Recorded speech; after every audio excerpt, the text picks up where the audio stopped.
Yes, we're live. Wow. Woo! Woo! Okay. All right, guys. Welcome to the weekly hangout. Sorry, we are a smidget late.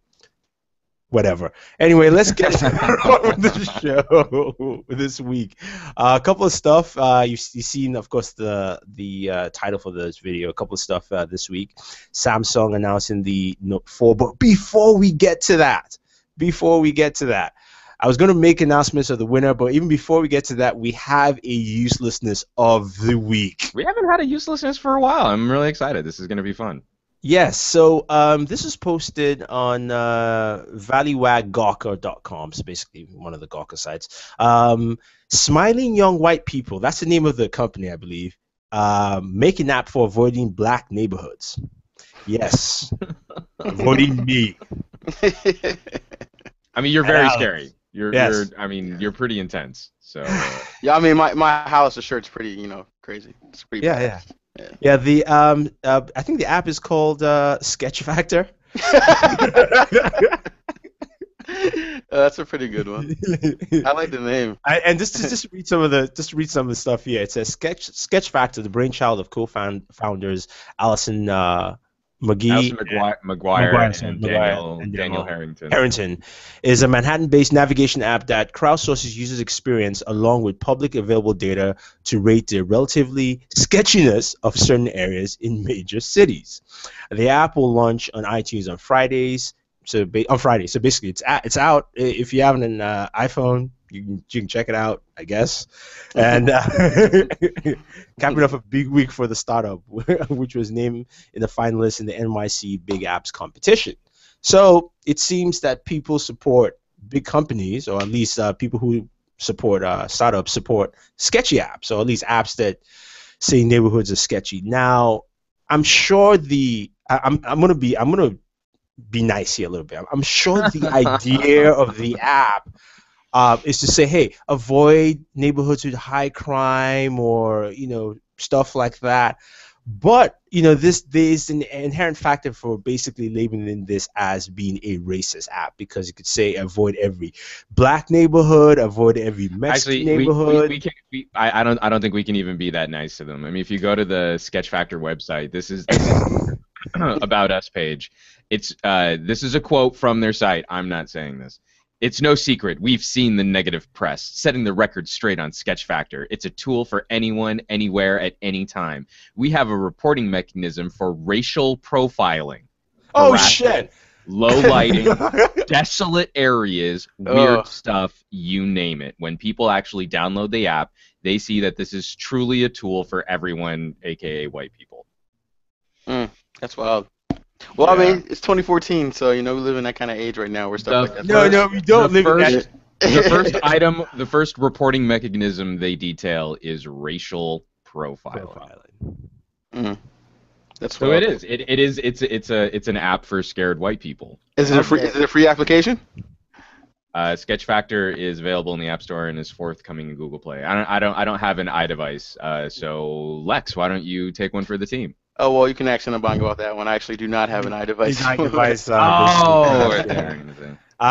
like an iPad or something. So here are the very useless, sorry to say, white folks that created this app. I don't know what the appropriate commentary should be made for them. I don't know. I really do think that this is either something that's going to turn out to be like satire, or these people are misguided, and unfortunately, just because of how absurd, like just how ridiculous this is, they'll probably get some decent ad revenue out of it. I mean, yeah. No, see, I think if you're trying to make satire, right? You said I could make satire app saying Sketch Factor, and I could make it into a game where you go, okay, where I can say where the useless white people live, where the funny Mexicans hide. I can do something like that where at least I can make it almost racial for everyone. I just blame everyone and say this is where all the sketchy white people live in trailer trash and what have you, right? So that you make it equal. At least okay, fine. There are sketchy people everywhere, right? But this is basically saying racial profiling, and we know that very well. What that means is, AKA, they many times have been pulled over by cops in the U.S., especially in Boston that I live in, that kind of thing. So got pulled over for DWB, didn't you? Yeah. Oh. I could tell you stories about that. Seriously, so many I times. got some too. All I can tell you guys is that I've been pulled over coming from class by 6 cops, guns drawn, and they're about to shoot. That's all I'll tell you now. But it's that kind of stuff that these people are trying to perpetuate with their bad smiley faces. Like as a true Nigerian, I should smack each one. Forget being nice. Smack each one of them. That's all. That's all. It's sad too because like if you take away the I guess the race element to the app, I guess avoiding crime or high rated crime rates like areas would make sense to an extent if you really didn't want to go that route, but you're targeting those areas and just blatantly saying black people. So it's a different type of initiative with the application. Yeah, it's quite useless. So yeah, leave us some comments. Do you live in a sketchy area because of Sketch Factor? Yeah. Please don't download this app. Please don't do that. I appreciate. Don't download this app. If you are technically savvy, maybe you can make your own counter app. We will definitely support it and push it as much as possible. The app would be how to avoid white people avoiding black people app. What areas are you most likely to be, like pulled over for? Oh yeah, being Yes. Avoid pullover locations. I'm seriously, you know what? We should try and make an app like that. If you're calculating data, where are minorities disproportionately affected by law enforcement, and then start publishing that data as an app. I have one example, or DWB. That app should be called DWB. Yeah, I'm surprised someone doesn't have it yet. It's funny. You know what? I think it's time we should do that. It's 2014. Yeah, about that time. I don't know, it's funny when you can just reply blah blah blah. We should have this by now. I know it's 2014. You can use that to reply to everything. King of Comics 726 says, I live in some parts. I live in NY. Some parts, yeah. Some parts, no. Where in NY do you live? At least what general area? You don't have to tell us exactly what street or street. No, just put in your address and zip code and your apartment number, and I'll tell you if that's bad or not. I mean, we won't broadcast that live. That would be silly. Yes. Okay, that was the uselessness of the weekend. That's amazing. It's a good chuckle, but seriously, I'm putting it out there. Anyone who can develop an app, DWB, that's an app you should make. Seriously, I would use it on a daily basis. Yeah. I would pay for the app. I would do in-app purchases. You have avoided 10 cops. Promotion. Exactly. You get a gold star. You get a gold star.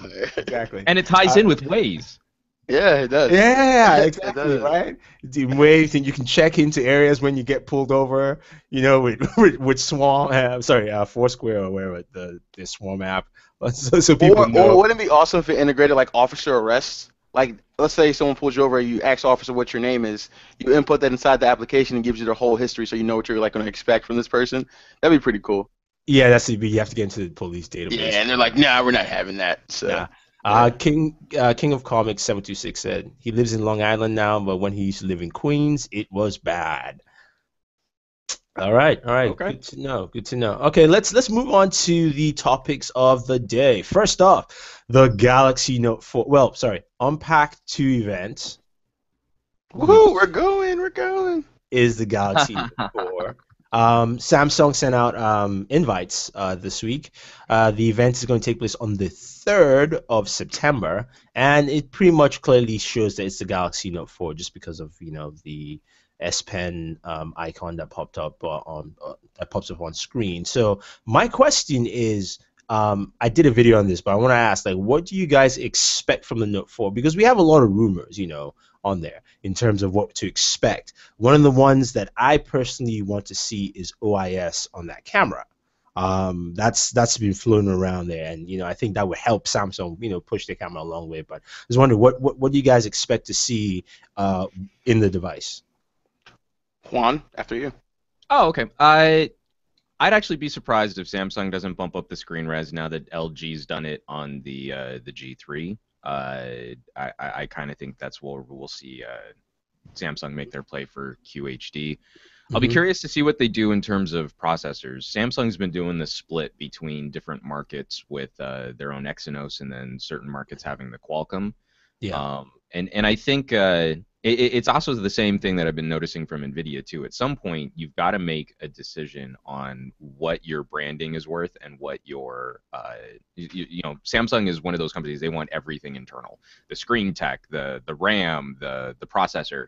And so we haven't really seen a competitive Exynos here in the United States anyway for a while on any of the carrier branded handsets, and it's because Qualcomm's done such an amazing job with not only the processors but then also with the radio chipsets. Yeah. So I'll be curious to see how they handle that. But then I don't know. I mean, like, where do you take the Note? Do you go up to a 6-inch screen? Do you build in waterproofing? Do you do you push? I mean, like, it's probably going to have 3 gigabytes of RAM just because, like, the last Note had 3 gigabytes of RAM, right? It was one of the for 3 gigs. Yep. Or was it that weird like 2.5? I think it was the international version that had 3 gigs. Yes, the international had, because there was something. I think there's something with Snapdragon that just didn't necessarily. I don't know why they didn't necessarily fully support it. I could be wrong, but I know. Or I was just like, I wouldn't even be surprised if when the Note came out, if when the Note 3. Oh, the Note 3. Oh no, 4 is coming out. I was gonna say when. 4 gigs. I'm sorry. Oh, the Note 3 had 4 gigs of RAM? No, I'm saying that the Note 4 might have 4 gigs. Might have 4 gigs of RAM? Okay. The international version, just because I know the Exynos, the new Exynos is 64-bit, so basically that can support 4 gigs. But I would have been I wouldn't have been surprised if the Note 3, if Android wouldn't have allowed Samsung to utilize more than 2 gigs of RAM, so that maybe you have a sort of like an internal buffer just for the camera, so that's not really user accessible memory for apps and stuff, but that it's basically just temporary storage, because it was one of the first phones that could shoot UHD video. Maybe that was Samsung's solution for not having it be crazy slow or laggy when it's writing to when it's writing to Flash. But I'm a little stuck because I'm not sure where Samsung can go. And when the first Note came out, there was no competition for large screen devices, and now there's plenty of competition for large screen devices. So that's my take. How about you, Alex? I mean, I've gone from being like a spec junkie to just having like a refined device. So like, I'm not really worried about the specs. They'll be updated. They'll be the latest and greatest. It's more about them optimizing their software better. Because on the S5, it just ran horribly. Like, it just destroyed the speed of that Snapdragon processor. And just to maybe look a little bit better. I mean, LG's UI kind of takes elements of that, but I still think the LG UI looks better. Camera on the S5 was pretty awesome. I would like to see that translate to the Note 4, if anything. But other than that, I mean, I'm not really expecting much from the Note 4. I know they're probably rushing this to get ahead of the iPhone, so we'll see how that goes. Actually, they're not rushing it. This is the same time they announced last year. It's always at IFA, always at least around IFA. They do the announcement. You know what I think is funny is I don't think the pressure is coming from Apple. I think the pressure is starting to come from LG. You think so? Because the G3 keeps leapfrogging the Galaxy S. So, I mean, like last year, the G2 made a huge splash at the end of the year versus the HTC One and the Galaxy S4, which came out at the beginning of the year. And so when we're talking 2013 phones, the G2 felt way ahead of the curve. And there are a few people, I mean, like, there were a lot of replies. Like, when the Galaxy S5 came out, a lot of that felt like it was just catching up to the G2. And now the G3 has the conversation with all of these big numbers, like the big screen numbers and stuff. I'm seeing a shift. I am seeing a shift. I think I don't see it that much. I think this is more Samsung internal, because a lot of the discussion from Samsung is that we have dropped the ball. Not necessarily the fact that LG is really pushing them, because I think the company mindset of LG is like, little brother is doing better, but we let little brother do better, not necessarily little brother beat us. Right. And in that mindset. So I think it's more of them, because right off the bat, from beginning of the year, actually after the S5 launch, like 2 months later, they talked about how the Note 3 would be very, very. This is before the G3 even came out. So, I mean, the Note 4 would be very, very different and will pack a lot of stuff. I think the head of Samsung said that, Samsung Mobile. So, I think for them, they're looking at this as that especially when their financials now come out and they're like, okay, we didn't do too well because we didn't wow people enough with the S5. Right. So I think the waterproofing will be there. I think that will be standard just because the way they've advertised it on the S5. I think they want to continue that idea of like, hey, your Galaxy devices will be protected in some form or fashion, right? And then things like the fingerprint sensor will probably still be there. The heart rate monitor will be there just because of all the health things that are going on. One of the rumors that I saw I liked was the two new sensors: the ultraviolet sensor, which would help for taking ultraviolet index for health, as well as also managing your screen brightness, because Samsung phones really suck at that. Because when you turn on your Samsung phone, it's so dark and it takes like 2 or 3 seconds before it brightens up. So that would be a big improvement. And also they're talking about an ultrasonic sensor, a replacement of the touch sensor for the S Pen, which will actually make it thinner and also more precise. That'd be kind of cool. So those kind of things that I'm thinking. Like in terms of processors, if they really want to leapfrog, they can just jump to the 810. I don't think, because the 810 hasn't really been in a manufacturing pipeline. I would just like why? Just why? Like I would put why. I'd never say why. I would absolutely take it. I just mean the timing on how long the Note 4 has been in development and the timeline. I think the cost of the device kind of plays into that too. It's like if you get that right. I mean, yes and no, but I mean, the 810, also you have to think about the way processors are now built now compared to before. If you look at it, I mean, the 810 is not going to cost that much more, or even might not even cost that much at all, comparable to 805, because they're all manufactured in the same die. It's just the die reduction that you see, right. which gives you more yield anyway. So we'll saw how Qualcomm sells it though. I mean, they're the leading. Yeah, but also Samsung is their biggest yeah. So there's no way they can go and say, hey, we're going to charge you more. Samsung's like, really? Fine, we'll just not give you any orders. That's half of your business gone completely. So I think I agree with Juan where the 810 is just not possible, just because it's not in the manufacturing pipelines. But as a processor, in terms of what it does, in terms of battery life, performance, and all the things that they put in there, that would be a great chipset to literally now have you go on longer battery life. Like how you just reviewed the Huawei Ascend when you talked about 5-day battery life, but that was a 3,900 milliamp battery.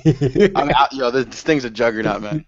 But processors like that will help you do longer battery lives with a 2,800 milliamp or 3,000 milliamp battery, not a 4,000 almost battery. So that's the kind of stuff that would be there. The other thing too is the idea of the wraparound screen. Have you heard that rumor?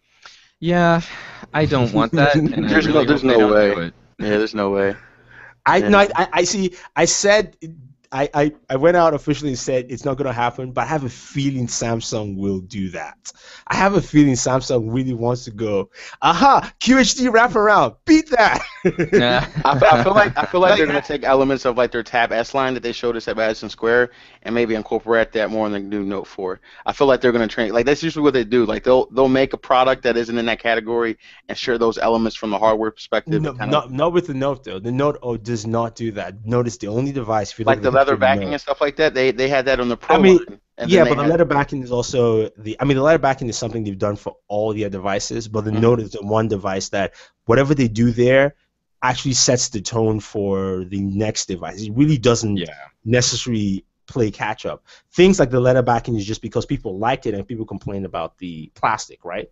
But the Note is one device where they throw in everything in the Note. They go, we have the better, like last year it was the better camera, the better processor, the better screen, all that stuff in there with the Note. So it will be interesting to see what exactly they do. But I have a feeling the screen is going to be wrapped around. They'll be like, yeah, see, I told you right there.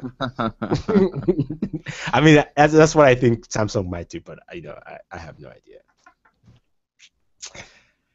All right, so I guess we are done. So that's the Galaxy Note 4.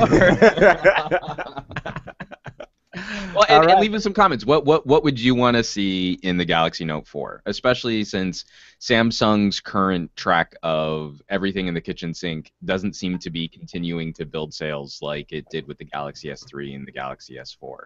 that for the Galaxy S5, consumers didn't latch on as much as previous phones. So what would get you excited about a Samsung phablet? But do you know what though? Before we continue, I don't think it's the everything in kitchen sink that killed the Galaxy S5 sales. Okay. I think it was the design, because I think that's really what threw a lot of people off. Right. You know, most people who saw my S5 and anecdotal evidence was like, "Oh, is that the S4?" I'm like, "No, it's the S5." Like, and they didn't understand how this was a jump, even though Apple does the same shit every year. But whatever. Right. I think that really was the case, because we as reviewers, a lot of people said it looked. You know, the first thing you saw in reviews was it looks like the S5, S4.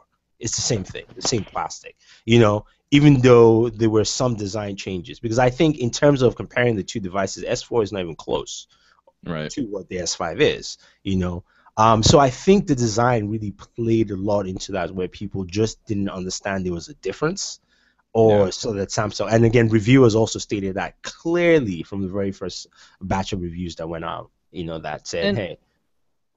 And I'll also repeat the thing that I've said on a bunch of other hangouts. It's gonna start getting more and more difficult for manufacturers to claim exciting new experience when our premier smartphones are all kind of arriving at the same place.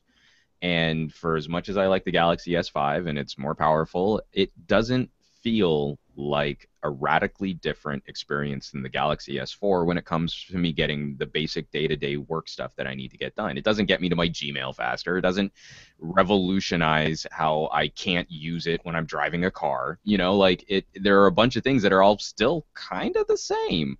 And so I think we're going to keep running into this with other manufacturers as they all start to catch up to this tier. You know, HTC, like the big updates, it's a slightly larger screen and it's better speakers, but that doesn't radically change the experience of actually like, hey, I've got to tweet something to someone, and I've got to send an attachment to an email, and I've got to post a reply on Facebook, and I've got to do something on Google Plus, and I've got to share a photo, and all of those activities, all of those actions kind of still feel the same. So when people are out there searching for new or the latest and greatest, I kind of think we're going to start seeing more consumers start to push that phone upgrade a little bit further. Obviously, the people that watch this channel are all probably more interested in being bleeding edge and might be more likely to jump onto the next phones like we do. But I think when it comes to that overall sales bracket, that overall sales umbrella, I think we're going to start to see cooling in general, regardless of what manufacturers out there pushing phones.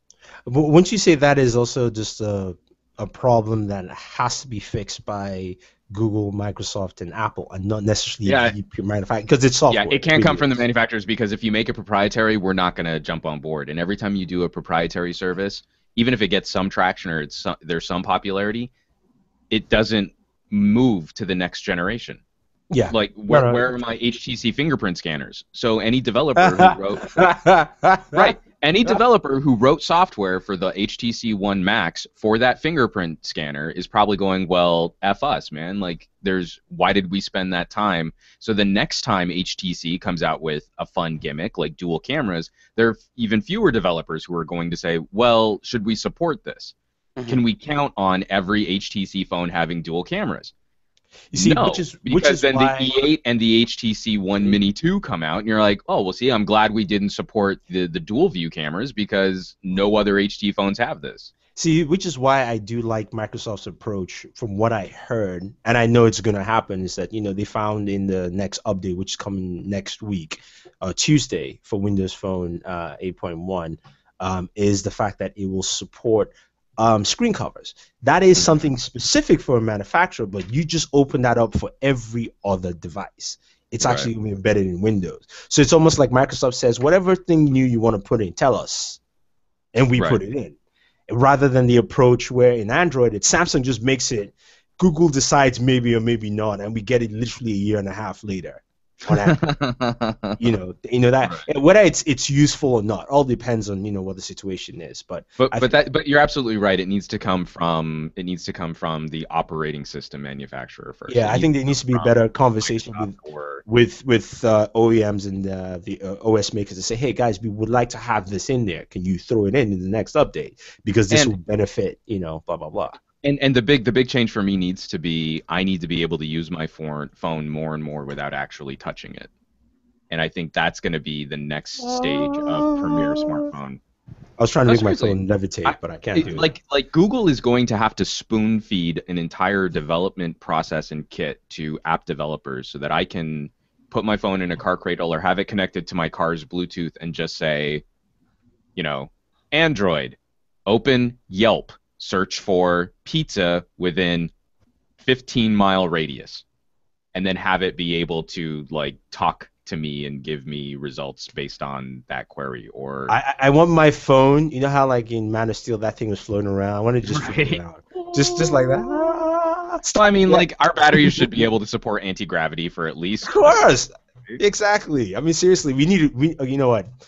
Let's just stop this hangout and just. That's it. We solved the smartphone market issue right there. All right, moving to other things. Twitch instituted some new system controls, and some of it involves actually tagging music and basically, taking off, basically doing the same thing YouTube does to us when it comes to music and source material. And a lot of people started complaining because short clips, maybe 5 seconds or even less, have been tagged, and the whole videos have been stopped. I mean, basically just been, locked down, so to speak.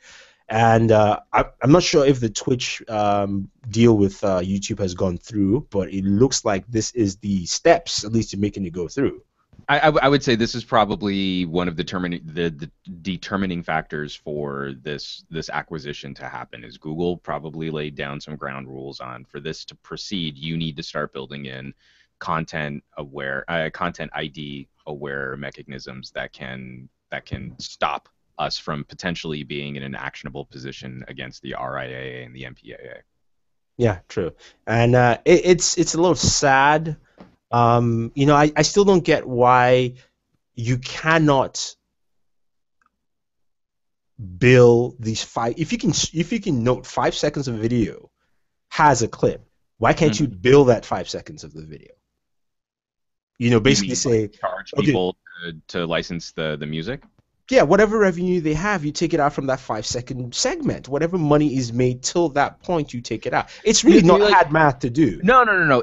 I mean, like, I understand what you're saying. It's that the record labels probably wouldn't agree to a deal like that because music licensing is a very profitable business, and I don't think they think that they could ever generate the amount of revenue that they would want to see from a deal like that. Are you serious? See, that's the thing. But you've got to be able to present that as an argument to people that are used to seeing units sold.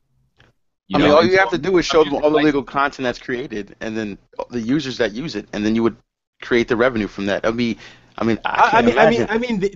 is a way, but I think that, like you said, the honest truth is that YouTube doesn't want to bother them. The amount of money they make. I mean, look, if I think about how much YouTube makes money off me, and how much money I make off YouTube, there's a huge disparity there because, I mean, in my mind, right, I'm creating content that they're running ads, but they make lots of money anyway. They make money like bingo, it's like woohoo, yeah. Right, but you also have to figure that part of the fee that you would have been paid is also going into the fact that you're on a fairly reliable service that's been built out and is managed by not you, and that you're paying into that kind of runtime. I mean, so you technically are making more, but you're also sort of paying into the company's store to make sure that your content is. Oh no, I agree. I'm not here to complain about how much money YouTube gives me. No. But what I mean is like building on top of that, and to try and develop some sort of music licensing deal would also be a frustrating exercise because it wouldn't be all or nothing. You'd have all of the different labels, and then every single indie label would have to get involved, and then every single individual content producer would have to get involved. So if someone's written a video game song, for a producer, so do you reach out to EA? Do you reach out? Who has the copyright on that? So how do you structure that licensing deal for an individual one-off track or tune like that? So I could see where, one, you can't convince the RAA that they're going to make enough money to make it worth it anyway. I don't think you can right now. No, you can't.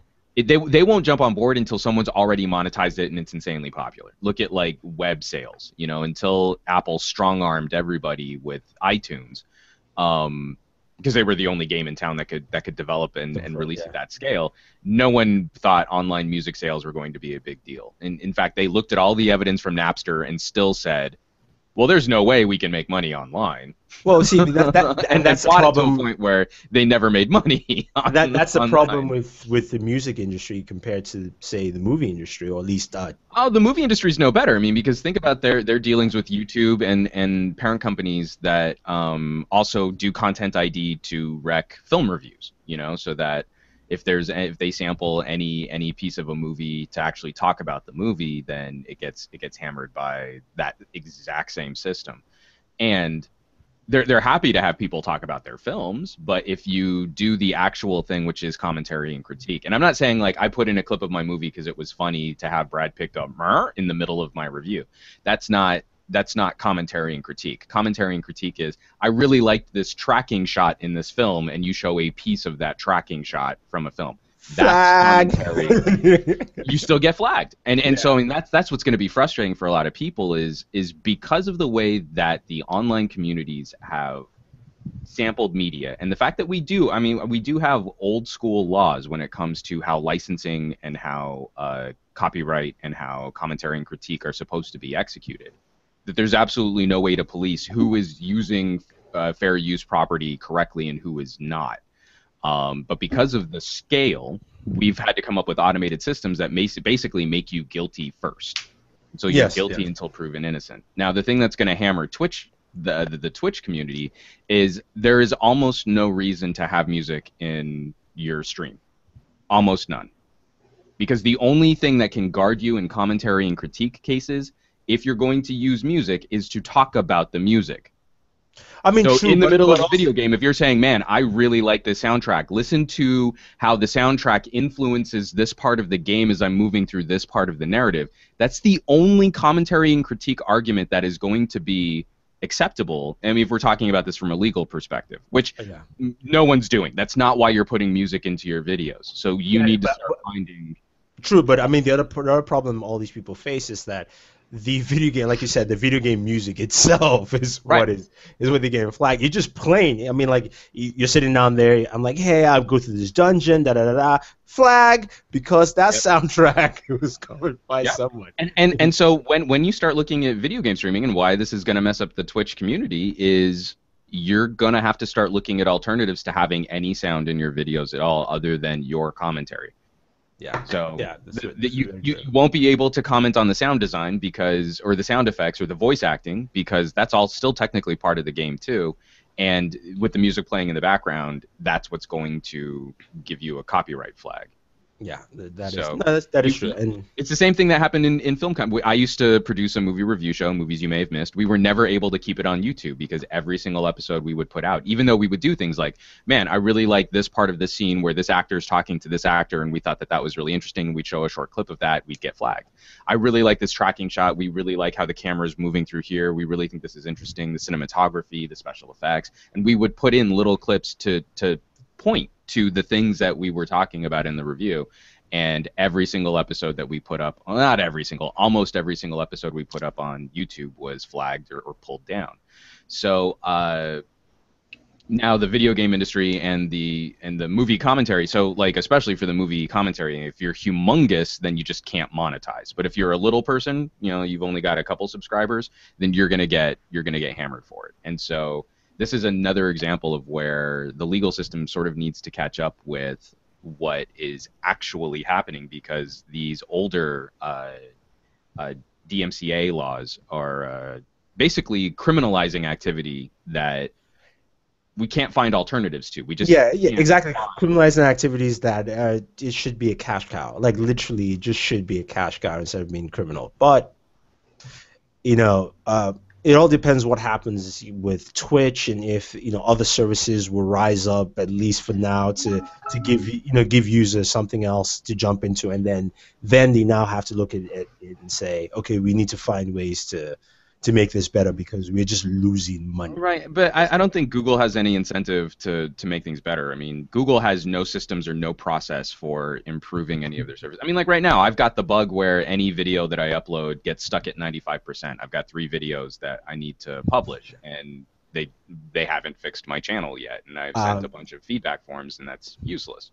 The best thing to do is to schedule that for 3 hours after, from when you upload it. Just schedule for about 3 hours. All right. It should fix it. Well, I'm saying just keep it private.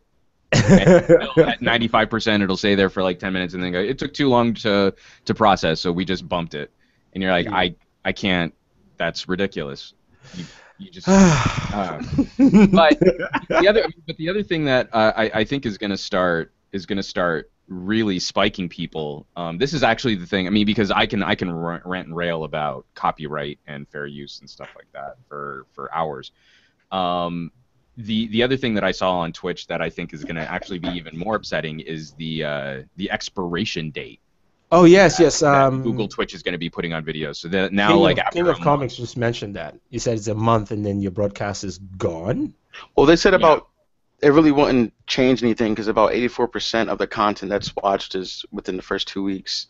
So I mean, it will affect, I think, a small group of people. But in just like when you're watching these live gaming events and I guess like past events, they usually happen in the first 2 weeks of it being uploaded. So because Twitch put out a bar graph. I wish I had it. I'd screenshot it right now. Twitch put out a bar graph, and it showed this like a severe drop off after 2 weeks. But I think one of the things that's going to really upset people is the online video community has always been a long tail video community. So I've got videos that are still performing from 2 years ago. Mm-hmm. that are still pulling in hits, not very many, but they're still pulling in hits, and those are still opportunities for ad revenue. Those are still opportunities to monetize. And if Google said like, well, you're only getting like 10 hits a month on this video, so we're going to go ahead and turn it off, I would be really upset about that. That's as close as we get in the web community to having residuals. Like when our content is reviewed even by smaller audiences long after. Someone just shared my video review of the Lumia 920 again. Like that's an old phone. And if Google decided for me that video is no longer performing, I would be crazy upset by That's the bar graph right there. There we go. And so that's not actually, I can see it. On my monitor, the gray that they put, that's super pale as you get to the 60 days, that I could barely see it. So, but that's really frustrating, is you shouldn't be posting that kind of bar graph. So already that bar graph is practically internet propaganda, because you have decolored what are still viable monetized views long after that event has happened.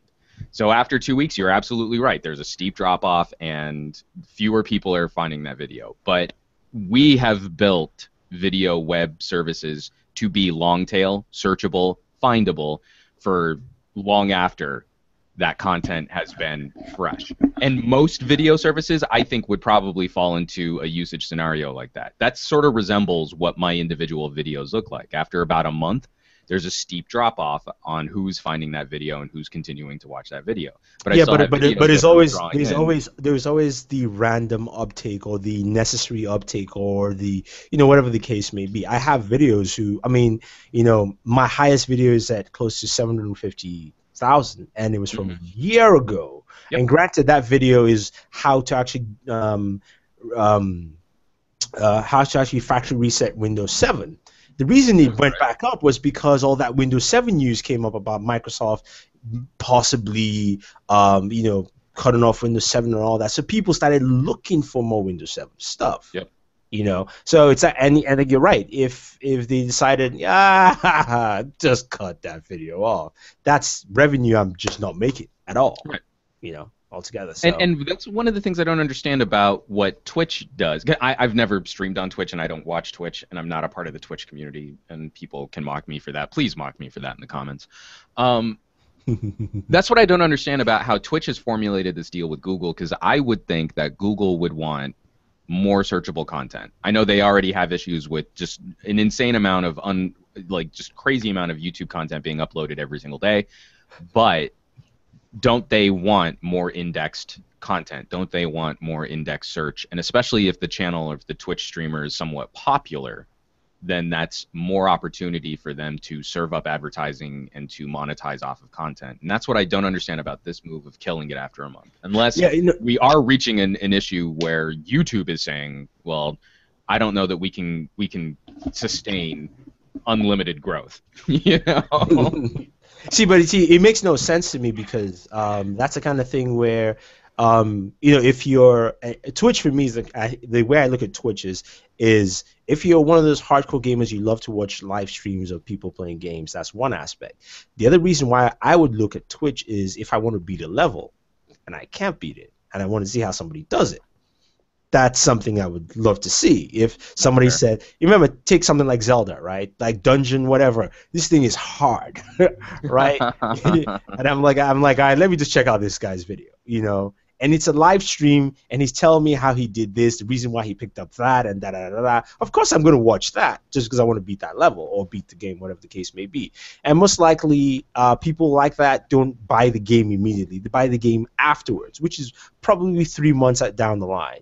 And those are the more mid to casual gamers who are still not hardcore gamers there. So you're depriving them of getting content. You're also depriving yourself of getting more revenue. And yes, there's a drop off, but if you want to make Twitch bigger than what it should be, then it should also be a little bit more mass market and more appealable to everyone. Twitch is a free service, right? Yeah. So do you think that paying maybe a premium to keep your content up longer would make sense because of how I would imagine that their storage servers are probably insane with all that video content being created. Them, yes, it is. But the thing is also that if you're getting bought by YouTube or Google, it doesn't matter. Seriously, you have enough money to build servers to handle all that. And you might need to change some of your codecs so that you're basically reducing your file sizes, making it all that kind of technology stuff. If you're being bought by a company like Google, you should be able to solve that. Yes, there's probably a level of unlimited storage, but right now YouTube is not facing that, and they're not complaining about the amount of stuff they get on a daily basis. Well, I feel like YouTube is a different business for them. Like the gaming is going to grow. At some point, they might see it growing, almost being comparable at that growth level to YouTube. So maybe they're looking at it for the future. Like, listen, it's going to get crazy with all this video content with gaming, and at some point we have to create like a crux to just say, you know what, if you want to keep that content there, you're going to make money from your videos still, but at least cough some of that up for servers. They may do that. Who knows? But I would like to see some competition. I think these kind of things help create more competition within that space. And it would be nice to see somebody else step up. I know the other smaller competitors who have like maybe 5 to maybe close to 10 million streamers on there. So I'd like to see somebody else just because YouTube has become the only service that we can use for stuff like this. And it's kind of dreadful because there's no competition. So you can't actually, take yourself somewhere else, Right. So it would be nice that at least since Twitch and game streaming is in its infancy, somebody else can come in and you go, okay, I have an option. I have somewhere else to go, and I would like that company. I like that company to grow, and hopefully, probably Facebook will buy them because Facebook really likes Oculus and gaming at this point. So who knows what will happen? But it will be interesting to see. I think it's just the signs of things to come, especially with just the way Twitch is handling things right now altogether. All right, so moving from Twitch, we now go to maybe slightly happier news, depending on where you sit on the issue. Fox has basically withdrawn their bid to buy WB. Yay! Fox put out a bid for $80 or $85 billion to buy Warner Brothers, which would have meant we would have probably had Superman and Wolverine in the same movie. It'd be a fun crossover. Yeah. You can't say it wouldn't be. Yeah, it'll be interesting. And but Warner Brothers were like, seriously, you can't afford us right now. You'd be broke. Go away. Just go. So at least that's done. And then Sprint also withdrew its bid for T-Mobile. Yeah, I'm not really horribly surprised about that either. Yeah, but it did change the anything, CEO. T-Mobile should buy Sprint. That's the way that should go. Yeah, but they can't afford it now since Big Daddy SoftBank. No, I just mean, and also, like, they've got to be burning through all that AT&T cash like mad. Yeah, they are though. Although T-Mobile did make a profit this last quarter, so. Oh, that's good. So at least they're on a good track there. Other news: Microsoft may ditch the charm in Windows 9. Any thoughts about that? Do you like the idea? Do you not like the idea? Take it away, Lex. I rarely ever use it. So I mean, just from experience, for me, I don't use it, and it's kind of strange. Like when I'm using my Surface Pro 3 to have two charms right next to each other, it's just weird. It doesn't make sense. So, I mean, it's not going to hurt me, but for the people that it benefits, it might upset them. Yeah, I don't know. I mean, the thing is, it's a lot of the reaction, a lot of the responses that Microsoft has moved forward with updates to Windows 8. I kind of feel are steps backwards. It's like we upset too many people who are stuck on keyboard and mouse, and we're gonna refine the experience so that it's better for them. But there are a number of us who embraced touchscreen computing and tablet style computing, and I don't use the charms bar the way that Microsoft, I think, intended for us to use the charms bar, but I like the idea of gesture-controlled side panels that can allow you to find things like menus or search or things like that. So I think getting rid of it is actually bad for those of us that are starting to move to Surfaces and Lenovo's, but if that's what they think they have to do to get more sales or get more people on Windows 9 or whatever we call Windows 8.2, then I guess that's what we'll see. But I think it's a mistake. I don't want to go back to the traditional desktop when I'm poking at things with my finger. I'd rather have gestures and easier finger control. Yeah, I agree. I don't like the fact that it's going. If it is, what I want to see is an improvement to the charms in the way it actually functions. I don't want to go necessarily to the lower right hand corner or the top corner. I want to be able to just. I mean, yeah, on your tablet you can slide it out. But I just want to see it improve because I actually like it, because especially for those contextual functions. You know, there is no menu button on Windows, so that the ability to have that menu section there really does a lot, especially when you're searching, because you have universal search built in right there on the side. So if they can improve it in a way where it doesn't affect the desktop users and tablet users still get the full use out of it, then I'm fine with them improving it. I just don't think they should take it away. Just because when you're on a tablet, if you're using a Windows tablet solely, you want to use that charm, especially just to find stuff and do menus, or even when you're going to apps and send say your emails and stuff like that. So this is the best option. Might just be to make it optional. Go into settings, turn it on, turn it off. That would be the best. No, I think they should improve it. I don't think they should turn it off, because if you're giving someone who doesn't, the problem is that people don't know that it's there. That's the problem. You know, so people don't use it as much or don't understand how to use it because there is no menu button. Like if you think about the tablet or even the smartphone approach, there's a menu button, or with iOS devices, always just that icon where you can tap to open up menu functions, right? So with this, Microsoft was trying to do a blank canvas and say, oh, we don't want anything, to mess up your screen, but to use this, you got to swipe from the side, but people don't know that. And people don't understand that aspect. So, I think it's different because I'm actually aware of that, and I don't use it. Like I actually more so use the multitasking on the left side of the screen just to switch back to whatever I want to. And like on the Pro 3 is different. I think on the Surfaces before, it makes sense because the actual button itself is at the bottom. But on the Pro 3, it's on the side where the charm is. So to have two buttons there, it just doesn't make sense to me. I mean, but your button doesn't bring out the charm. It doesn't bring out the search. But it takes you back to the Metro desktop, and that's mainly what I would use it for, if anything. Like just from a preference standpoint, because I don't use a universal search as much as I thought I would be, and for settings, I usually just go to my Metro and I have my tile. And the share option, I don't use at all. So maybe if they change the specific options on the charm where you can customize that yourself to input whatever things you want it there, I might use it more often. Just from my perspective. I mean, yeah, the customization would be nice. I think also maybe I wouldn't say floating, but almost like a translucent menu on on the top right hand corner of the screen, so you can actually just tap that, and then that brings that up, so that it's floating there. It's kind of in the background, but really not there. That feel. So it's always there in top right hand corner. You just tap it and it drops it down for you. might be a better option where users now say, okay, fine. If I want to find anything in my thing, I just tap right hand corner, right? Done. You know, instead of you swiping, because people just don't get it. Human beings are. I'm sorry, people out there. Some of you are foolish. I'm just gonna put it out there.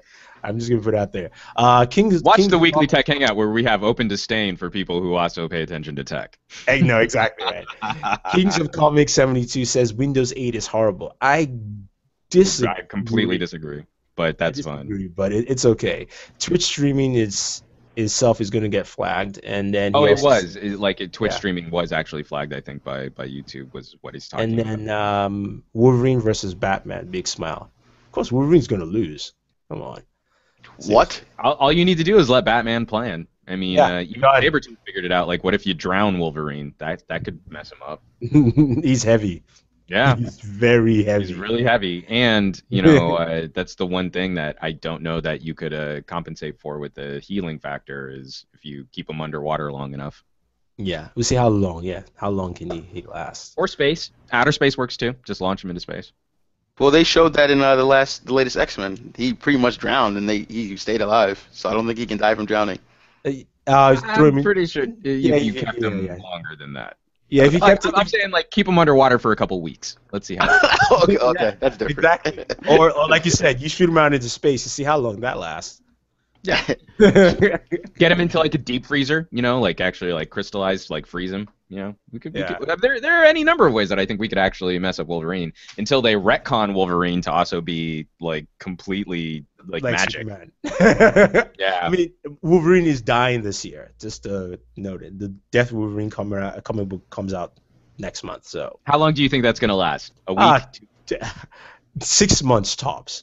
I was gonna say, like, they put out the Death of Wolverine comic, and then the next day they put out the Rebirth of Wolverine comic. It's their most popular franchise. How are we gonna fix this? I know. Couple other things.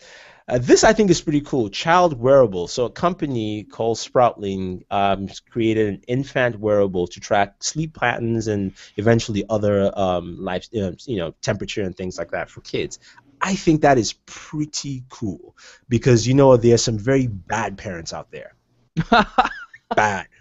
I'm sorry. I'm not even joking. I'm just. No, I mean just because the idea of this would be good parents would get this. Yeah.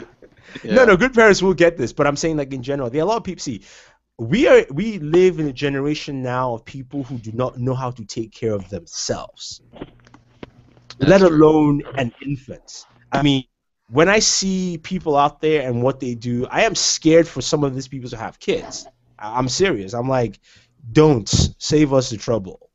And it's good that. Sorry, go ahead. I was gonna say, first of all, we should talk about this. Like, what the Sprout can do here. I've got the list of things. It can track movement and orientation if your baby's on its stomach or if on its back. It can track heart rate, skin temperature, other body movement, also the room's temperature, humidity, and light levels.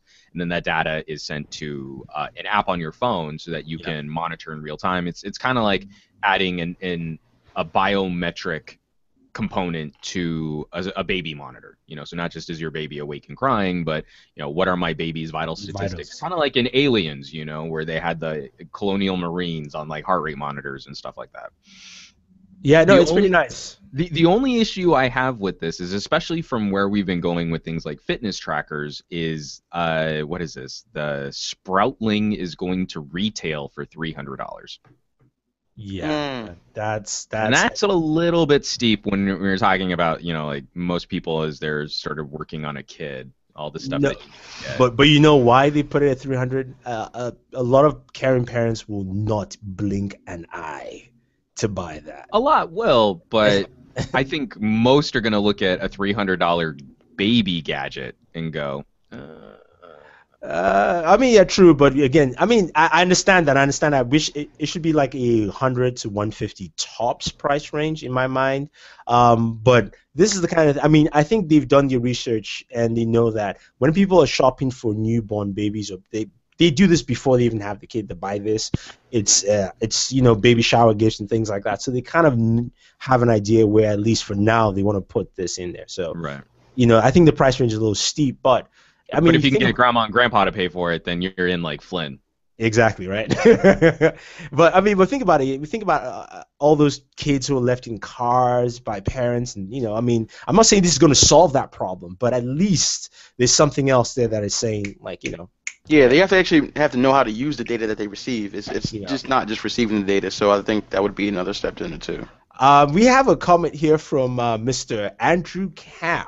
Oh, in the Jamaica. Yes, yes. He says, "Will Sprouts alert me when my kid takes a dump? I only do diaper changes for number one." I don't I think don't so. believe that's going to be a launch feature, but maybe they'll add it in a future like point one update. No, I don't think it I will. doubt they will. I don't think Put it like will. a scent sensor in there to see Yeah, what your baby's yeah, doing. not at all. But that's it. Yeah, hey, think about it. Think about developing that. That might help a few. But I think it's a cool technology. I mean, it's nice to see at least it's moving to some other areas other than just trying to be super commercial and trying. I mean, yes, they're trying to make money here, but if it No, helps, it's what happens when we start reaching saturation on one aspect. And when you think about it, fitness trackers are a very small component of what we should be able to do with wearable technology. But that yeah. seems to be where most companies have stopped their focus. Like now I've got something that can sort of be jostled around and that counts steps, and now we've built in a heart rate monitor, and that's new and exciting.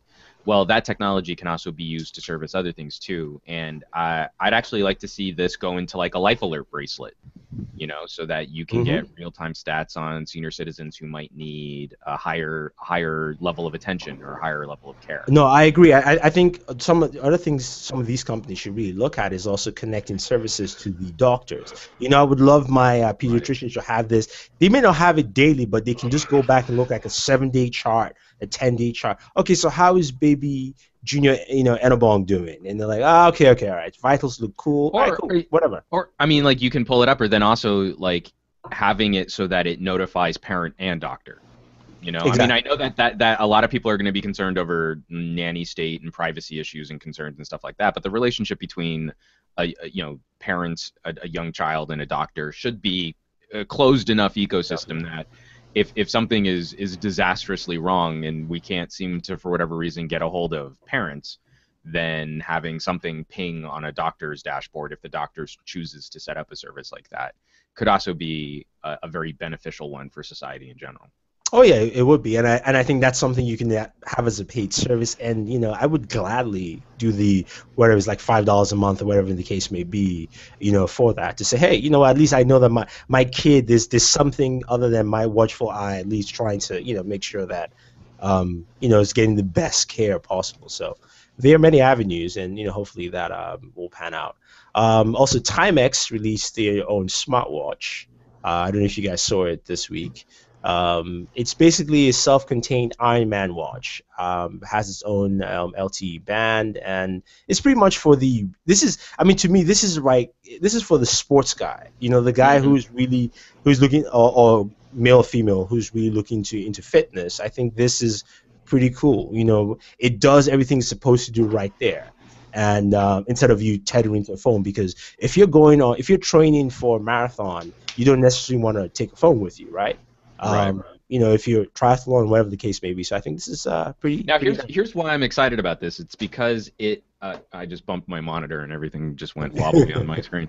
Why I'm excited about this is because this is actually a partnership with Qualcomm, and so far, still, even I haven't had an Android Wear long enough to give it like a proper review. But the problems that I have with smartwatches are still mostly addressed by the talk.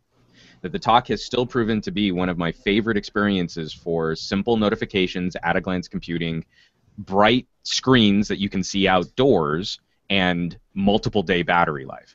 And so this makes perfect sense for Timex. Instead of going the Android Wear route, they reached out to Qualcomm and they built basically what's going to be a sport-focused talk in a much more rugged housing. Hmm. So I'm hoping that when we see one-offs like this, that the development on the talk will continue and that maybe we'll see a talk too. Because the Mirasol display alone, I think, is still plenty reason. This is like sort of a beta test bed product. I have a hard time recommending it to people in general. But when it comes to the basics and it comes to seeing your watch outdoors, in direct sunlight, that is still the best screen on the market. So to see it go into a sport watch is actually really exciting. I'm really stoked to see that. Any thoughts, Alex? I've been using the Martian smartwatch for about 3 weeks now, and I actually haven't gotten too much time to see the Timex. But if it's anything in terms of notifications, like I think it's the person that wants to watch. Like this is for sports people. Android Wear might be for like the everyday person, maybe that just wants notifications or loves to be Android connected. Wear is not for the everyday people. 1 day battery life does not count. So Well, not yet. It's obviously a beta product. Yeah. I don't care. That's just crap. Well, my Martian smartwatch lasts me 5 days. Okay. Exactly. And There we go. it's amazing. And like I love this watch. And all I do is get simplistic notifications on I think it's like a 96 by 16 inch display. Okay. It's really small. It doesn't do too much, but it gets the job done. And has a separate battery for telling time. Like it actually tells time well. So I love it. It's like it can tell time. yeah, it can tell time. So even when the battery dies from your Bluetooth connection, it'll last you 2 years. So it's just sensible things like that. So if it needs sensible elements to make a good smartwatch, not just it can do all this but only last for a day. That's how I feel about it. Very true. No, I agree. I think it's something that I like to see more variations of this, and I agree with you with this being, this is like Talk 2.0 Sport. I guess I want to call it. Well, and it's also interesting that Timex reached out to AT&T. So the watch also has its own 3G data connection, which is free for a year. Yeah. Really? Wow. So I'm kind of curious to see what it is what services that they feel they need to have a dedicated data connection as opposed to it being tethered to something like a phone. I think it's a GPS because they probably can't mount a proper single GPS chip. You don't think so? I mean, you can still get GPS when you throw your phone into airplane mode. So. Yeah, but it's not as accurate if you don't do, because all the GPS on phones still do tower pinging. So. But even with even back in the old Windows Mobile PDA days, back before our Palm Pilots had dedicated GPS, I used to have a Bluetooth puck receiver that was that big, and that was probably 10 years ago. The idea that we couldn't come up with a low-power satellite tracker that also supports GLONASS, I think we could build that into a watch without having to have some kind of 3G connection to augment. I mean, probably. I think the problem is that most 3G GPS technology is now just tower pinging anyway, so they've kind of left that route, and everyone's focused on that. That's probably why. Looking at the specs here, it says it will last 8 hours in GPS and 3 days without. So GPS really kills this thing. Right. But I mean, one of the things they're talking about is a built-in messaging app. The one feature, this actually makes sense. The one feature I do think would be valuable is an SOS. So there's an SOS service that uses that 3G data connection, and that makes sense to me. So you're out working out, you don't want to wreck your phone because maybe you get really sweaty like I do, and you just want to work out. You can have like 4 gigabytes of music on the watch. And so then if you hurt yourself in the middle of your run or in the middle of your workout, you can push a button on your watch and it can call out and try and get you help that way. That actually makes a lot of sense. Yeah, I mean, especially living in a time where we're losing full-blown airplanes, I would hope that they can. Wow. Sorry. Yes, right on the Wow. I know. That was an awesomely bad and funny segue. I mean, we're losing airplanes. I don't know. Man. It just doesn't make sense to me. I don't know. Sorry. I don't know why I'm laughing. It's not good, but I'm not laughing at the incident. Like the fact that we don't have the technology to not lose planes. Like that's a joke. Yeah. That's okay. True. Yeah. This is pretty interesting. I know they announced the HP Guilt. Did you guys see that last week? No, I didn't. That's how I'm feeling right now, pretty much. Let me share my screen so I can show you just an image. Just because in the article they referenced the HP Guilt, which is interesting that HP has a smartphone. So that's the Guilt. That's what it would look like. Oh, I did see that. I didn't even realize that was supposed to be an HP. I don't know. I love how they make the renders look so sexy, but when you actually see, at least if it looks as good as this, they have a chance, right? I don't know. I actually don't find that too appealing. No, I'd really need to see how that's executed, and then also HP's name right now for sort of new tech and when they enter new markets. they keep scaring away their customers by putting out something and then not supporting it and then not coming up with a follow-up. So I kind of hold back and say I don't know that I would recommend an HP until we see a version 2. Do you think HP should make a spin-off, a mobile division, to actually have some kind of concrete way of developing stuff? Because they got to do something, because this all under one umbrella, all under one label thing isn't getting the job done. Yeah, because the name HP sounds toxic to me in a sense, right? Right. The computers I don't like. The Android tablets have just been abysmal, and so they may build a good-looking watch. It might be functional, it may be even better, but the name HP but right now builds, they've trained an entire generation of consumers to not trust them. That's the biggest sin. You could be putting out cheap, crappy tablets, and if you give me a price point where that makes sense, fine.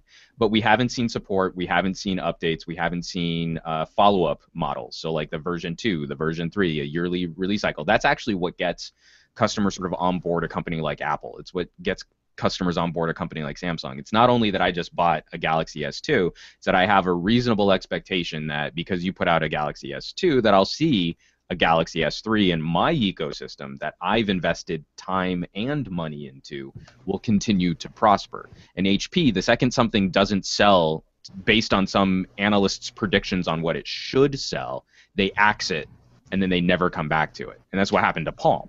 So now don't do that to me, please don't. I was just about I know. to say that. Don't do that. My touchpad right over there. I still love that thing.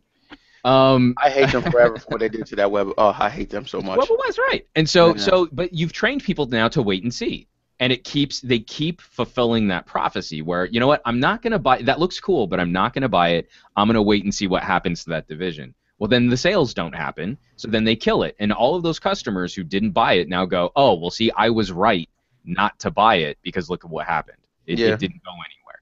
And so that's the fear I have with, because I used to be an HP product rep for Department of Energy. I used to manage HP and Apple products.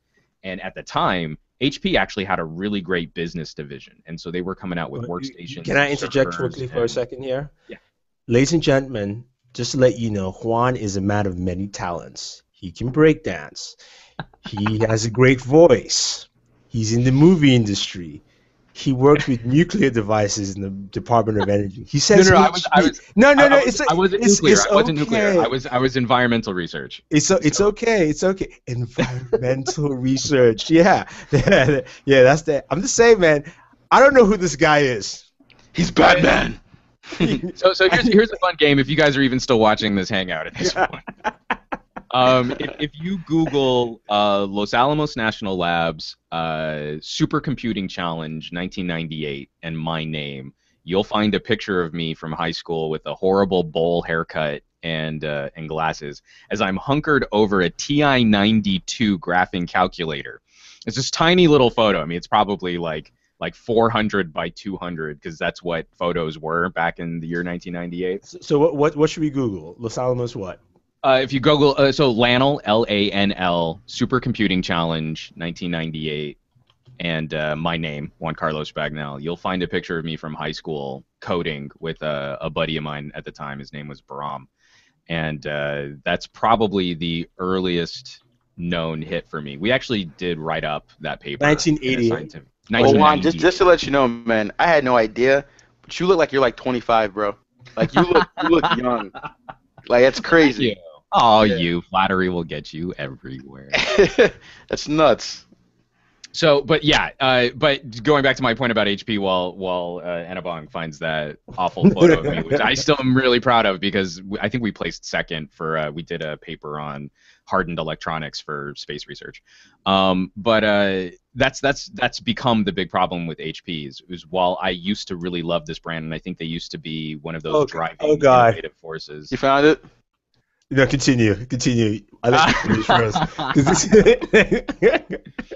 So that's really becoming the most frustrating aspect is this is a brand that I've had a lot of history with. You know, even their acquisition of Compaq. I had brilliant experiences with Compaq, and then the Compaq name sort of withered on the vine and died under HP. And then I had amazing experiences with Palm, and then the Palm name kind of withered and died under HP, and they have a really bad track record of doing this type of behavior because they're locked into a corporate mentality which dictates next quarter financials.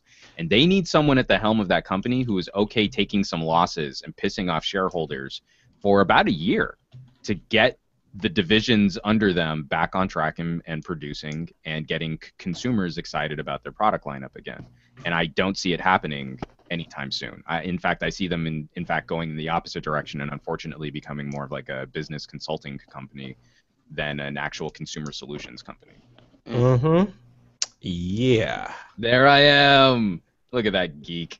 Yeah, and that would be where are you here? Is that you? That's Atlas. Yeah, I'm on the right. Brahm. That's Brahm on the left, and you can see my TI-92 in front of me, and it's covered in stickers because that's what you did with your graphing calculators. And then I had sort of it was sort of a bowl-ish haircut because you would kind of pull all that hair up and then buzz underneath. So I had this like hard line buzz underneath all that hair.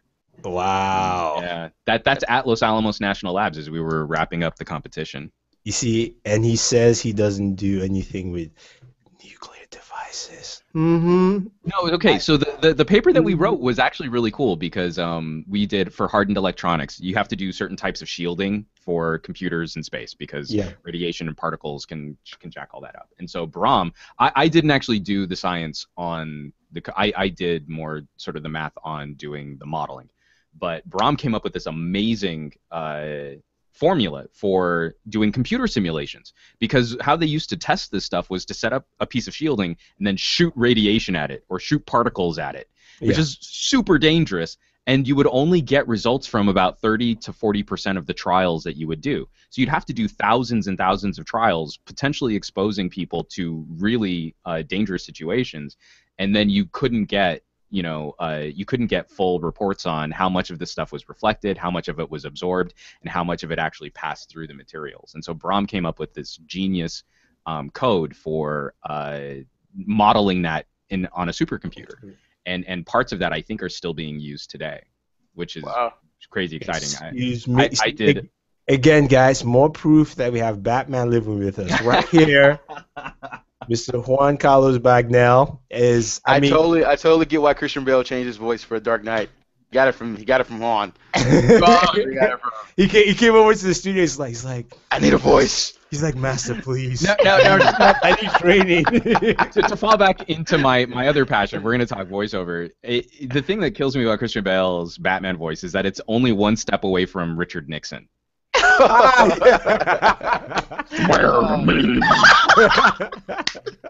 It is. It's jowly and it's. I never even noticed that. That's insane. I am not a crook. It's hysterical. Oh, that's funny. A couple other items before we just quickly get derailed. If you're a T-Mobile customer, T-Mobile released the Unlock app, so you can now unlock your phone directly from your device. Basically, you're requesting an unlock code, and they will send it to you. So it's pretty cool, considering the president just signed the law that it is now legal to unlock, or basically all companies have to unlock your devices. I'm not exactly sure what the law covers, but if I'm not mistaken, it means that basically unlocking your device is legal, at least in the US now. So for 3 years. Yeah. That's nice to see from T-Mobile. Any thoughts on Oculus trying to court Hollywood? Brilliant. I'm really excited about the potential for VR as a passive consumption narrative device. I mean, the idea that we could start constructing things like films in a way that would resemble the gameplay from Half-Life is crazy exciting. I don't know exactly what that resembles just yet, but the thing that I always loved about Half-Life, especially like Half-Life 2, is exposition was delivered in-game. So the controller was never removed from you for exposition. And so if they were to, like, how do the head crabs work? You could just walk away and go explore some other part of the game and totally miss what your next mission might be, but you could do that. You had that choice as the player, as the character. And so the idea that we could be shooting and wrap around 360-degree views and, like a character drama could be unfolding right in front of us, And if it's too awkward, we could kind of look away and look at like a poster on the wall somewhere else. You know, like that's actually really, really cool. And so there's a buddy of mine who's actually trying to start a production company for that kind of content. If you look up Rocknonymous Media, his name's Chris Emerson, and his thing is he also wants to start funding off of cryptocurrencies, so like Bitcoin and Dogecoin and stuff like that. That he wants to see if he can build a production company off of those types of currencies. And what he wants to eventually start producing is content specifically for virtual reality or augmented reality applications. So that would be interesting to imagine, as you mentioned that, imagine like we're all watching a movie, right, of, say, Oculus or something, and I see this poster, like you said, and I'm like, wow, and you guys are still going on with the movie or something else. Like, you know, Alex could see somebody walk by and like starts, you know, trying to interact with that while you're still going with the main plot of the movie. But that becomes very game-like and also very expansive. Well, and also think about things like horror films, or you know, we want to talk about Batman. You know, like that scene in Batman Begins where Batman is swooping down and pulling up the mobster lackeys in that shipping yard. If that were happening all around you, how cool would that be for the feeling of being in the middle of a Batman story? Yeah. You hear a swoop and behind you, and you turn to look, and he's already gone.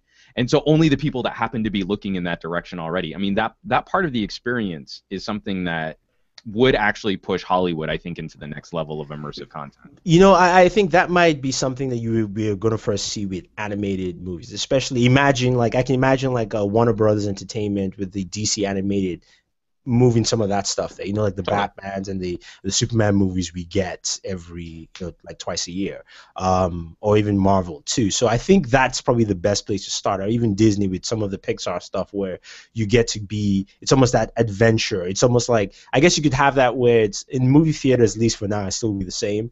But when you get the Blu-ray at home, if you have an Oculus, you get a totally different experience altogether. Viewing this movie because you're watching it from a very different perspective. Oh, that would be awesome. Yeah, that would be pretty cool. So that would be nice. That would be nice. Cool. What else do we have here? Oh, the Lumia 730 was caught on camera, aka Superman, aka selfie phone, with a 5-megapixel front-facing camera. It's basically, from all looks and intention, it looks like the 720. I'm going to show my display here again so you guys can see. Although they're starting to pull some of the design cues from the 1520 too. True, yes. They I mean, a little bit. I mean, obviously it's not that big of a phone, but sorry, go ahead. Yeah.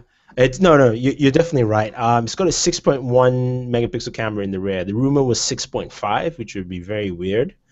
But 6.1 in the rear, and it's supposed to be a mid-range phone that at least the main focus is the front-facing camera, so to speak. So, the question I want to ask is, what are your thoughts on focusing on that? At least the main aspect for this is front-facing.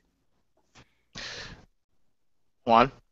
Oh, I was like, you had something to say. No, Alex, come on, Alex, go ahead. No, Lex, put it out there first, man. All right, you obviously have thoughts on this. I just don't agree with like marketing it as a selfie phone. I mean, if it gets you sales, I know how the market is and how gullible consumers are. They'll go for that, and that makes sense. I think HTC tried to do something similar with putting a 5 on the front but a 4 ultra pixel on the back. I don't know why, but they did that. So it's just, it could get sales, but I'm more focused on just putting that pure view camera on the back and condensing it as much as possible so you can get that 41 megapixel quality on the back. So well, that is the, well, not I mean, I understand that. What I would like to see though is auto flash assist in the front facing camera, because if you're really talking about selfies, especially how people take selfies in random locations at night, I think that really give you for that young crowd that is Snapchatting like no tomorrow. Yeah, that's what it's going to sell to. I think if you throw auto flash assist in the front, that would be huge. That would give you a camera where the front or back, and then maybe Nokia is bringing something where your front and back cameras do have a level of quality there that you can use either one, to a certain degree. Yeah, I mean, I get what's happening here, and they're trying to capitalize on something that's sort of a fad. But really, I think this would have had an easier time in the market when selfie had just been added to the dictionary. Like if you had been ahead of the curve in that respect. So now I think there will be enough consumers who will look at it and go, well, that's just kind of a gimmick, and they won't be wrong. It'll really depend on whether or not the phone itself is priced appropriately. I really hate it when geeks get to like, well, it's not worth it for the price. And you're like, well, most of the time when you see that statement, the person who's saying it is wrong. But the big issue I've had, and I've written a number of editorials on this one, and we've talked about this in previous Hangouts, is the mid-range market is landmine infested right now. The premier market and the entry-level market are really where we're seeing growth, and the mini mid-range phones like the Galaxy S4 Mini and the HTC One Mini don't do a tremendously good job of satisfying market demands. If this came out at $200, no, I would say like, or on contract? under 300, like $299.99 off contract, and you can maybe have a conversation. The problem that I see with most mid-rangers is they try and make it $100 less than a flagship. Yeah. No, I mean, so I'm saying $499 or $599, then Nokia screwed themselves. No. I think I'm saying that if this was actually 200 or 250 max off contract, I think 200 is a good price for it. I think you can make a play for this phone at 300. I think you can. I think you can, like Lex was saying, if you really push selfie, just like you got customers interested in the 1020 based on the zoom. If you really hammer the point home on there is this one feature that we do better than anyone else, then I think you could probably push this up to 300. But you still run into issues where someone's going to be looking at buying a smartphone, and 300 gets you a Nexus, and 400 gets you a Galaxy S4. Like you start looking at what last year's flagships are going for, and they're still very competitive with this year's mid-rangers.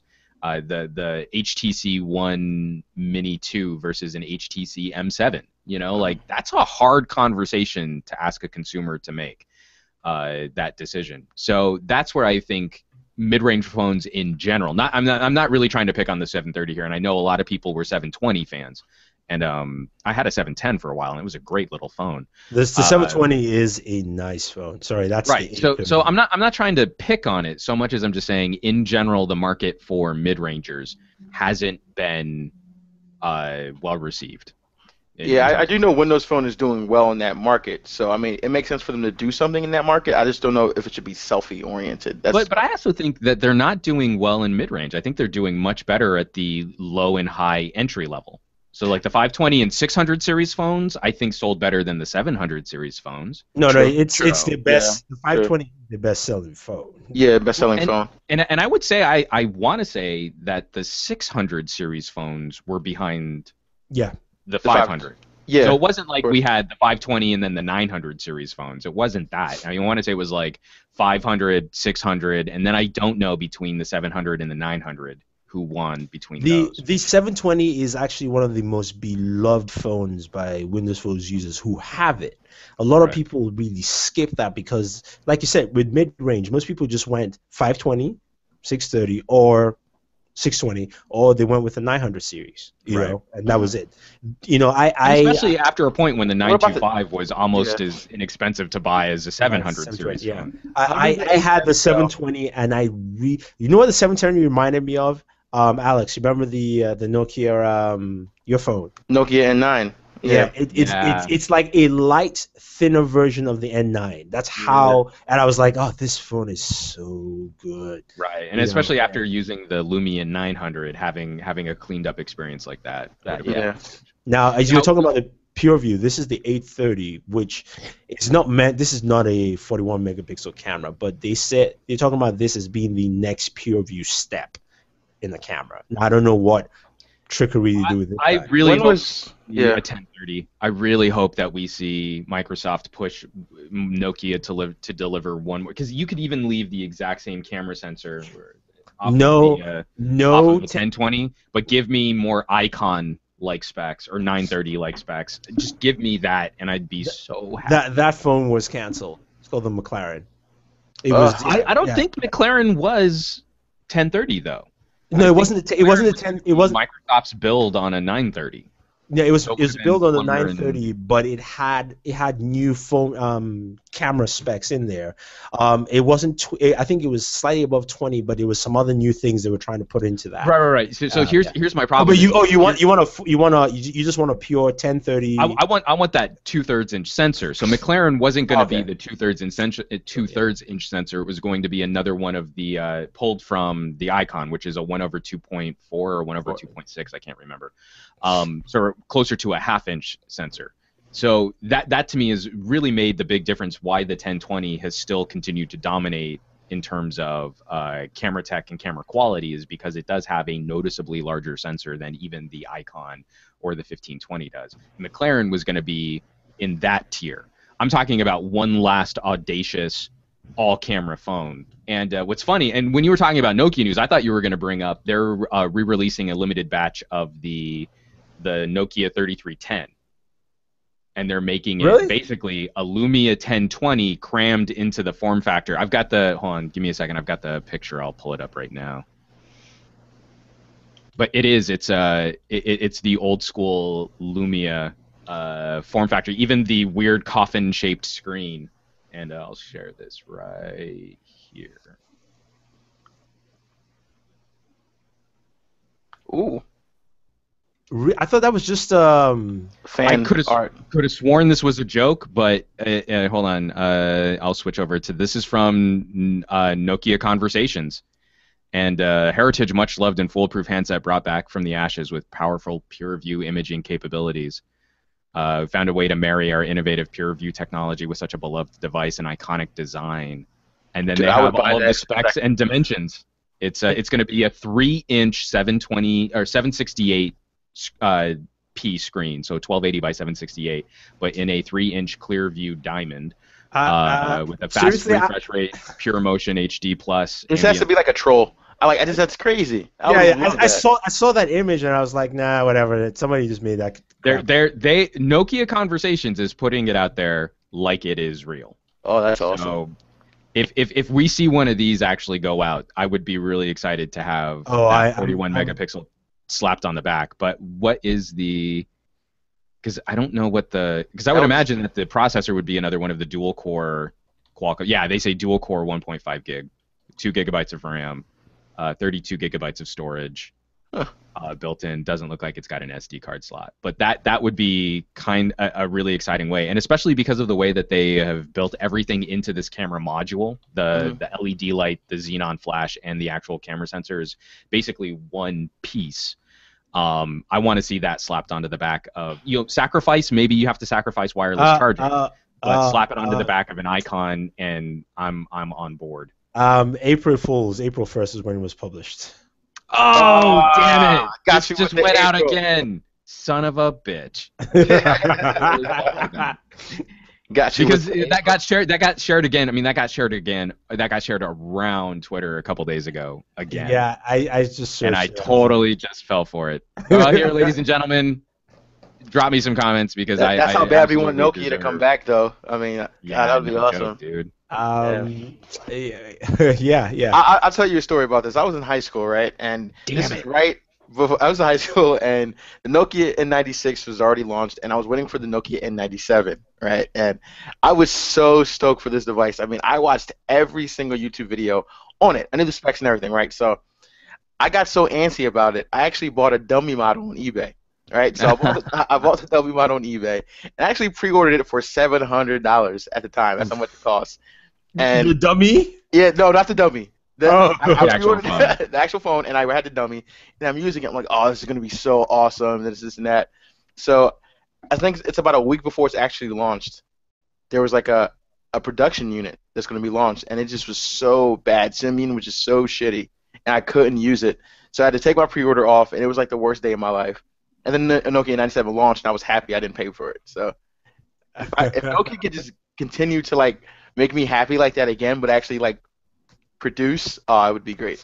I know I do agree with you, Juan. Though because you now have the Icon and the 930, I think for your flagship this year, instead of you boosting up the screen resolution, which you don't really need in a Windows phone. Take the 930 and just like you said, slap that 41 megapixel, do some refinements to the camera, and that is the ultimate phone. If you really want to hook me up, put it on a 1520 body. That's me though. And that's also one of the things that does kind of too big, man. about the 1520 a little bit is it's the same problem I had with I don't have a huge problem with this, but it's the same problem I had with the HTC One Max. A phablet should be an audacious statement of how far you can push your company's technology. Samsung is the only company that I think has completely gotten the phablet right because they use it as their test bed for everything new coming in at the end of the year. And when you've got the 1520 and you have all of that space on that body to pack in huge batteries and a ton of tech, to not slap a 41 megapixel pure view module on a 6-inch 1080p screen, which would be amazing for composition. When you're trying to shoot your video or take your pictures, you can actually see if you're in focus or not. Preach, brother, preach. So if we see a 1525 or a 1530 or a 1030 or something, I hope we see one last huge megapixel, 41 megapixel, 2/3 inch sensor xenon. Oh yes, especially running with on the 800 or 801. That thing would be butter. Oh God. And the last cool update being, if you can then, because the only hardware tweak I think you would need to do would be the refresh on how it downsamples to 4K. So if we could get a Nokia Lumia camera with a 2/3 inch sensor with all of those software controls that are built into the Nokia app that can then deliver UHD video. God. Would be a game changer. That would be huge. Yeah, it would be that would be when Nokia says, you know what, we're not touching cameras for a while. Goodbye, drop mic. Yeah, because you could conceivably still build in like an 8x optical zoom that downsample. I mean, not 8x digital zoom that still sends out a native res image. So it's not like resampled from zooming in and it's all blurry like you get on a G3 when you shoot UHD video and you try to zoom. It's just a pixelated, crappy mess. You could, with the 41 megapixel image sensor on the 1020, in fact, you could resample. And probably, I think if I'm doing the math right, I think it's either a 6x or a 4x zoom, and it's not. I think it's 6. It's not a blurry zoom, but yeah. No, I definitely agree. Nokia, like we say every week, we are the bastions of many new technologies as well as business decisions in companies. So I'm still waiting for that one company to just send us a paycheck because you're going to make lots of money if you make this. Yeah, you could just listen to us and we'd fix all your problems. Yeah. To round up, let's just cover some entertainment stuff. Transformers, that movie. Yes, that movie. Went past $1 billion. Already? Oh, yeah. It did that on Monday. It's $1 billion. So, yeah. I don't think we have to say anything else. It's crazy. Guardians of the Galaxy was a hit. Have we all seen it here? I actually enjoyed it. Yep, I enjoyed it. What was a hit? We enjoyed it. It was a very fun movie. Quick news I just saw from Yahoo. It looks like Teenage Mutant Ninja Turtles is going to take a bite out of Guardians because it's tracking to make 65 million instead of initially projected 40 million. You said you really liked it, so I'm curious to give it a shot. I am always going to be nervous about a Michael Bay joint. But, you know what's funny though? Ninja Turtles as a whole, all their movies have been pretty horrible. I mean, at least the first Ninja Turtles movie is good. I don't care what anyone says. The first one's good. Okay, well, I'm standing by that statement. I really did not enjoy any of those movies. Everyone in the comments tell Lex why he's wrong. So I would tell you this about the new one. I'm not spoiling anything from you. Like I said, the best part of this movie is the turtles, and for me, that was my biggest fear, that they would really destroy because if they destroyed that, the movie just really was going to be useless, right? Like how Michael Bay has destroyed the Transformers themselves. So for me, the best part of this movie was the turtles, and you just got to see Michelangelo. I'm telling you, he is hilarious in this movie. So that part I definitely like. The movie has faults, many. So I'm not even going to go to that. But and then yeah. So did you see? This is for you. This is specifically for you, Juan, because I couldn't get you to do that during the hangout with me. Did you see DC's announcements this week? 'Cause you know Which announcements? they moved Batman Superman to Oh March yeah. 5th. Okay, so Yeah. I would like to say that I was Yeah. pretty confident that DC would blink first. Yes, you were. And because DC has way too much Mm. writing on this to go up against the Marvel juggernaut. Marvel has a Especially after successful after track the record. hit of Guardians of the Galaxy. Galaxy, right? Yeah. Right. And so especially because Captain America, Winter Soldier tracked really well. Avengers: Age of Ultron is getting really positive buzz. I mean, Marvel also has the ability, not that they would want to, but they have the ability to also take a hit on one movie and not have it wreck their entire franchise. DC is not in the same boat. If Batman Superman did not do well because even if its numbers were just reduced 20% off of an opening weekend, that would have been tragedy for this blossoming DC franchise. So I had a pretty good feeling that they were going to be the ones to move. And I'm glad they did, because we don't want that kind of competition. We want both of these movies to do well if we still want comic book movies to be viable properties going into the next couple of years. Oh, definitely. I think also the fact that if both were on the same weekend, Batman Superman would be the #1 movie. I would tell you this hands down, but it would not make as much because Captain America would be right behind it, #2. And the numbers might be very close. It might be one of those like 70 million, 65, or 68, something like that. And while we have fun doing that debate, especially as fans of this media, like what movie was better, or which movie did you enjoy more, that's not really a good conversation for those studios to have on a same opening week release. You don't want people going out and then like writing reviews and posting videos saying this movie's better than that movie. Because that is a direct one-to-one comparison that will radically affect ticket sales. But you put a month in between these two in terms of their release structure, and then that's okay. It's okay if you say, oh, well, I liked Captain America 3 better than I liked Batman Superman, or vice versa. So that is only good for the industry as a whole. But I do think it's funny because both companies were talking like, oh, real hard line. We're not going to move. They're going to move. I'm not going to move. Except DC did put in that little caveat that things do change, right? Oh, yeah. Yeah. And the second we saw that, I was like, I'm pretty sure they're going to move. You're blinking. Yeah, true. But I do like the date they moved to. I think it is. I mean, because Captain America just proved that launching in March. I mean, the dates keep moving every year. Before you know it, February we're gonna have a summer. I mean, Lego Movie proved that you can have a big blockbuster in February anyway, right? Yeah. So the fact that it's March 25th gives them a whole month. And my prediction is if the movie is excellent, like it gets that Avengers type praise.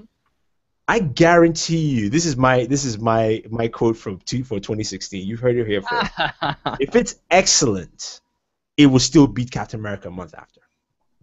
This is me calling out. Okay. Here's my thing. Imagine we live in a perfect world. Okay. Imagine if we did, and for when they both launched, let's say the same weekend, they had like a dual package where you could watch both movies for like a bundle price, and Marvel and DC would share the profits. It would be insane.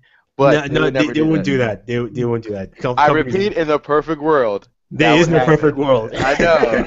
That's what I'm saying. I know that. I know. It's just Lex and John Lennon over here, man. Exactly right.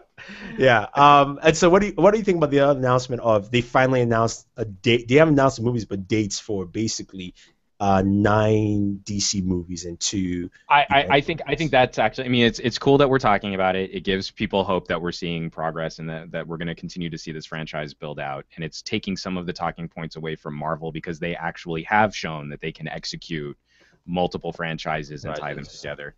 I know why they did it, but that's all fake. Like, as we've just seen, dates are going to move around, times are going to move around. If one movie underperforms, it could axe 2 movies that they've announced out into 2018 or 2019. Yeah. So it's a calculated risk on their part because they want the discussion now. But if that changes too much, fans are going to go, hey, but wait a minute, you said that that's what we were going to get. And so then you changed it on us, and now we're mad. So it has the potential. I don't think it would be catastrophic, but it has the potential to backfire a little bit as these movies are actually getting produced. I mean, true, but I think the reason why I like it, and I think I don't think it's fake. I think this is their planning. This is my idea of their planning. Is that the way, if you look at the movie schedules, and somebody did a comparison with Marvel dates, they are not close to any Marvel movie at all. Right. They are not. So they know very well the competition they're going against. The other thing too, which I think may work in their favor, is how they do it, because I think the first movie after Batman Superman is in August 6th, and I think that's Shazam. I think that's The Rock with Shazam. I think that's the movie that they're going to put out, the other one. But I think they're going to use Justice League as the movie to build out the rest, because it's literally who fans go, oh snap, did you see Aquaman? That's it. It's like done. We're making that movie, and we're doing this to basically make it easier for them to not necessarily put out something that might be lukewarm or fans may not approach. Because if the movie comes out and people go, shit, Wonder Woman we love her, it's a wrap. That is the next movie you're seeing.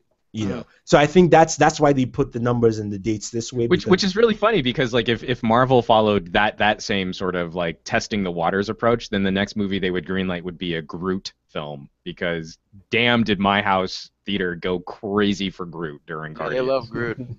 Yeah, they do. Yeah, true. If Marvel did that, but it's a different scope for WB, so entirely. This is a good question. Actually, Anabong, let me get your thoughts on this from King of Comics. Question: can Marvel accept a loss if Ant-Man fails? Will that hurt Marvel? Not at all. No. And I'm thrilled about that Ant-Man movie. I don't know. We'll see how it is. Nothing has started anyway, but they can definitely accept a loss with that. And I don't think it would do that bad anyway. I think people will generally see it will make enough in its opening weekend and track just enough so where it's like it becomes one of those, Captain America 1 numbers. Close to that, I'm thinking. But even if the movie bombed, fine, because right after Ant-Man is Avengers 2. So right. Avengers 2, sorry. Guardians of the Galaxy 2, because Ant-Man comes up after Avengers next year. So they can accept it. I think Marvel, and to answer the King of Comics, I think Marvel has built out their ecosystem healthily enough that if one film underperforms, or maybe even two films underperform back to back, that they still can weather the franchise and return it to profitability. It's where I get more nervous about studios like Fox and Sony. Well, if they take an individual bad beat, then no. But I mean, like, because they're looking at it as franchises, they're looking at it as these little buckets, and people at Sony are probably wigging out because Spider-Man drastically underperformed. And I think if Fox had two underperforming X-Men films in a row, then it would have been a really bad sign for the future of them producing more Marvel content. See, I think that Fox and Sony's movies affect Marvel more than Marvel's movies do. The reason is because people still know those are Marvel movies. I mean, the Marvel sign is in front and everything. So I think it affects them more, because the reason why I look at it is like, if Batman Superman didn't do as well, next movie is a Batman movie to replenish everything. That's the remedy. And again, it's Batman, or even maybe just an individual Superman movie, right? Just because those are the two big guys who can go back and just wipe the slate and reset things for DC. Marvel has their own Marvel slate, but then you still have like how we were afraid of X-Men. We were like, this movie would probably suck, and it didn't. And then we thought Spider-Man would be better, and then Spider-Man, yeah. Right. So those are the movies that really affect Marvel more, and they should be more cautious of, because I'm hearing the story of Sony now is pushing Spider-Man 3 back. Then they want to do a female superhero first, and I'm going, if I were you, I would either wait for Wonder Woman to come out, or maybe I completely disagree. I think if you can beat DC to the punch with a female superhero, you win all the monies. We're in that right time right now where the conversation is people are making those really obvious jokes about, like, we're not ready for Wonder Woman, but I just watched a movie with a talking raccoon and a talking tree fight a blue-skinned space Hulk. I think we're right on top of it, and we're waiting for something to happen, as opposed to a studio going out there and giving people a strong female lead and making it happen. And okay, let me correct that. the reason why I don't think Sony should do it is because Sony has nothing to build Right. up to. They don't have the franchise for it. But I think if Black Widow or Marvel doing it, yes, absolutely. I agree. That I agree definitely because it makes sense. Sony doing like the talk of a Spider-Man or a Black Cat. I'm like, where in the Spider-Man universe does this come from? Because I didn't see any of those characters even hinted in the last 2 movies. Let alone it just shows up. There's a Spider-Woman in town, and Spider-Man is where? You're still in New York City, right? Right. Wasn't one of Spider-Woman, wasn't she British or something like that? Yeah, exactly. Like the 70s Spider-Woman. That is what I'll be interested to see. But I mean, like I said, the Marvel movies outside Marvels are the ones that are a little touchy for them. Yeah. But I definitely agree. I think we do need to see a female-led superhero movie. Do a Black Widow movie. Like, just do it now. Forget your phase 2 stuff. And if you're Fox, you have some of the most recognizable Marvel female characters under the X-Men umbrella that no one's utilizing. I mean, we could do, just like we did X-Men Origins Wolverine, if you kept the budget modest, you kept expectations in check, you could do a Kitty Pryde film, or you could do a Jean Grey film. I mean, there are characters in there where, as long as you had the scope right, and as long as it didn't get too out of control, that you could start fleshing out that section of the X-Men universe with one-off properties as well. No, just do Storm trip to Wakanda. I mean, but that's exactly what you have the potential to do with the X-Men, is like what they're doing in DC land, is you can start splintering more of these characters off. I think a Kitty Pryde and Colossus film could be really interesting. Yeah, true. Like that's a good story. And you don't need to make it a universe-ending epic confrontation. You could make that a localized, smaller, focused, leaner movie, and I think you would get a lot of positive reaction from fans, and they would be your ambassadors to driving more people into the theater. Oh no, definitely so. I mean, there's a lot of things there. I mean, again, just going back to the fact that at Comic-Con, when Wonder Woman's poster came out, it was tracking highest on Twitter until Batman Superman clip. Mm-hmm. But it was tracking that high worldwide. Which means that. But no, we're not ready for a Wonder Woman movie. I just don't see that there's an audience for it. I don't think it could happen. It just won't make money. I don't think people would watch it. Yeah. I think WB is ready. I think WB is ready for it. I think they just want to make sure their Wonder Woman tests well. I think they've gone past that stage, and now they're like, please God, Zack Snyder, whatever you do, just make sure she's good. Because I think once that hits, then it's a wrap from there on. If she's good, then I think we're good on that altogether. All right, guys, that's pretty much it for this week. Oh, we have a question for you guys out in the audience, because we do have a giveaway, and this one I had a lot of fun with. I reviewed a Kingston Data Traveler Locker G3. So this is an encrypted, password-protected flash drive. And if you're into data securities, like maybe you used to work for a government agency like I used to, these things are super, super cool. So we're going to be giving away one of these to a lucky viewer of the Tech Hangout Weekly Hangout. And so to enter into this week's giveaway, you have to detail what you think would be the most inappropriate app to make for this current generation of smartphones. So our uselessness of the week, the very beginning of this episode, was a very sort of racial profiling app.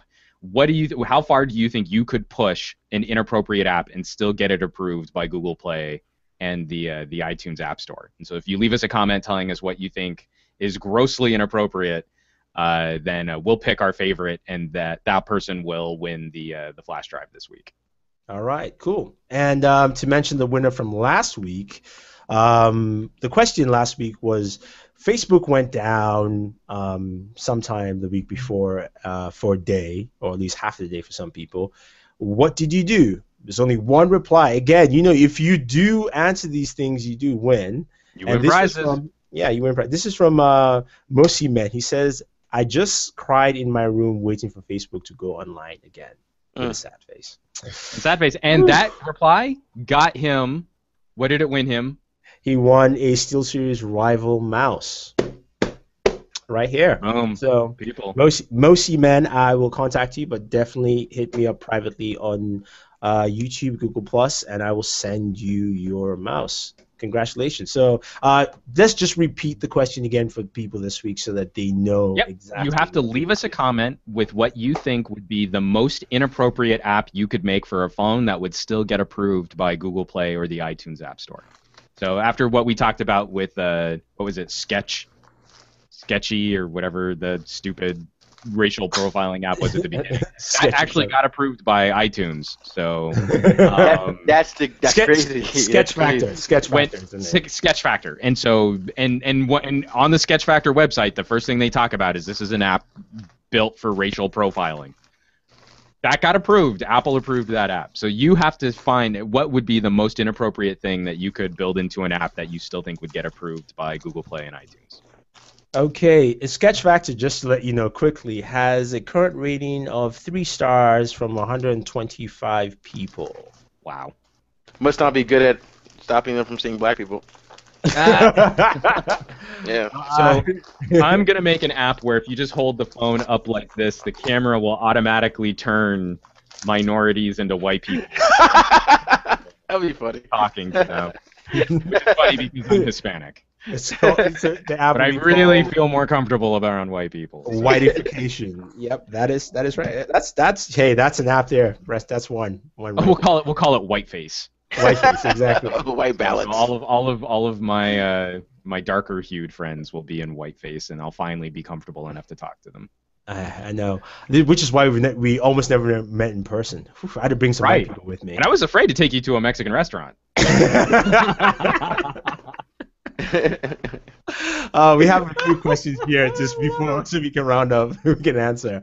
This is from the Saggem. Sorry. Saggem. Yeah, Saggem. Yeah. What do you think Windows Phone or Android phones? What are the best for using? We've gotten a lot of questions like that between ecosystems. I don't really think one is better than the other for using. You just need to look at what individual features on each phone you want to use. To quickly wrap up my thoughts, I think Samsung is still best for durability. I think Nokia is still best for cameras. I think HTC is still best for media playback, like speakers and headphones. And I think LG is still best for battery life. But other people disagree with me, and really you just kind of want to look at what is it that you really like to do with your phone and then focus on that feature. And then you might have to accept some compromises somewhere else. Alex, anything there quickly? I guess for like a fluid experience Windows Phone, I mean, I feel like it's the most consistent operating system out of all of them. If you want apps and all that stuff, but you want a pretty good phone, I think the Galaxy devices are just for you. LG, I feels like can be interchangeable with the S5, so I don't really know. It could be with battery life too. And iPhone is, if you want something stable, man, and some good apps, there you go. Okay. For me, durability, I'll go with any Galaxy phone, man. You can toss those bad, but even the ones without the shock or dust proof, they still were pretty durable. In terms of battery life, I will have to go with I'll probably go with LG too on that one. And cameras, Windows, email, I would pick Windows phone. Yeah. Any other device too. But yeah, that's pretty much the breakdown if you're looking device. Again, it's what you feel fits you best, pretty much. Next one again from the SAG Gem. What do you think of Guardians? We all loved it. Yeah, we all had a blast with Guardians. That was great. Very surprised. And then the SAG Gem. This is for you, Alex. He says the first movie was fun. I think that, and I'm waiting for the new movie, Ninja Turtles. He was referring to that, telling you that it was fun. Remember? Fun and good are very interchangeable, right? Okay. Yeah, I'll happily have fun at a bad movie, though. So if the movie is bad and fun, I'll still recommend people go see it. Yeah. Okay. Joseph Hampton Jr. says, with Ant-Man, if it fails, it's still a piece of the Marvel Puzzle movie universe. Is it really? Because it doesn't follow this continuity. I'm not sure. No, I think it does. I think that's because they're also, because they're changing up the origin of Ultron, but they're still introducing the characters that surround him. So I think they're trying to keep it localized, but it's still going to be a piece of what's happening with that Avengers And is he universe. still in New York City like Yeah. every Marvel? Oh God, that place is loaded. Yeah. But that's also one of the issues that Marvel's going to run into is because they don't have those other franchises to start building out the rest of the ecosystem. And so I'm hoping we can see the Avengers team tackling some of the more serious action-packed movies, the Guardians team taking on some of the more lighthearted fare and the more comedic films. But then they're going to start running into issues when these actors don't want to portray these roles anymore. I mean, we're coming up on they make sure that their actors sign on for something insane like a 10 movie L. Jackson was contract. 10, and I think the average for everyone else is about 6. But we're running into the end of those initial agreements. You know, Yeah. I mean, between each character having individual films. Like, look at Robert Downey Jr. He's done 3 Iron Man films, and he's done 2 Avengers. he'll be doing 2 Avengers, which means that he'll be coming up into like one last film with him playing Tony Stark, and then they've got to renegotiate. And Marvel's also notorious for underpaying actors what the market sort of thinks those actors are worth. Yeah. And Robert Downey Jr. is also getting up there in age to continue the kind of physical conditioning that's going to keep him in shape to do an Iron Man movie. So we're going to see. Fine. No, but I mean, we're going to see. I mean, like he himself has even said, like, I don't know how many more movies I can keep doing this for because it's intense conditioning, especially for all the wire stunts that they have him do. True. So we will be, I would say, within the next 3 years, running into kind of a brick wall for where these franchises are going now. But that's at least a couple years off that we can still get these characters doing movies. True. Well, on that note, that is pretty much it for this week. Thank you very much, everyone, for joining in our hangout discussion. We covered a lot of topics from uselessness, from real solid uselessness to, entertainment movies. But I want to find out from you first, Juan, what can users expect to see from you next week on your channel? Well, once YouTube fixes my channel so that I can upload videos again, we've got some accessory reviews coming out. We've got some case reviews coming out. I've got some editorials on things like what I would do to fix various camera apps. So I'm going to be going through all of my favorite phones to say, here's what I really like about the camera, and you can see my camera reviews. But these are some of the things that now that I've used it for a little while, I really wish they would address. And then we just recently wrapped up our 10,000 subscriber giveaway where I was giving away... had this awesome Sony PixPro 52X optical zoom camera. No, I will be announcing a winner on Monday. Do you have to give that away? Could you possibly let me borrow that before you did that? Or is that like... I'm sorry, I've got to send it out. The contest is over now. The giveaway's over. You can't get subscribers on that. And that's also why you guys should be following us on like Twitter and Instagram and some of these other social services, because we've given away some crazy stuff. Like also, we recently did a Samsung Gear smartwatch giveaway, and if you guys aren't following us and you guys aren't participating, you're missing out on some goodies. So I'm just saying, gotta get on top of that. Yep, definitely. That's pretty cool, man. How about you, Alex? What can we expect from you next week? Just very informative, high quality videos from myself and the Board at Work crew. Just continue to see that. Yeah, he's just keeping it real. Yeah, straight street. Yeah, man. How we do.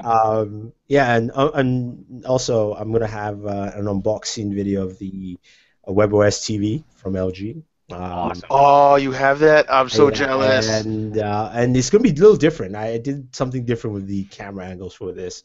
It's first-person mode for the unboxing. So we'll see how well it works. We got a found footage review of you unboxing the LG TV. Is that how it's working? Yeah. It was like I found this relic outside, and opened it up. So, but definitely, guys, do subscribe to the channels, Some Gadget Guy as well as Board at Work, and also follow us on different social media outlets. It is Some Gadget Guy for Juan Bagnell on Twitter as well as Instagram, right? Same. Actually, my Instagram is my older account, which is Some Audio Guy, and then for Google Plus, it's obviously just my name, which is Juan Carlos Bagnell. You can see my little Optimus Prime profile pic down there at the bottom. Yeah, and also for Alex, that is his Twitter handle there. And what's your Instagram handle? Lex Omoni, just one extra O before the first M. Yes. Okay, all right, and that's it. And then mine is Board at Work on Twitter, as well as on Instagram. So follow us. I said follow us. Follow us. Sucker. I know. Well, follow us, subscribe to the channels, and stay tuned until next week. This is Thunder E saying thank you, and always enjoy your entertainment. Bam.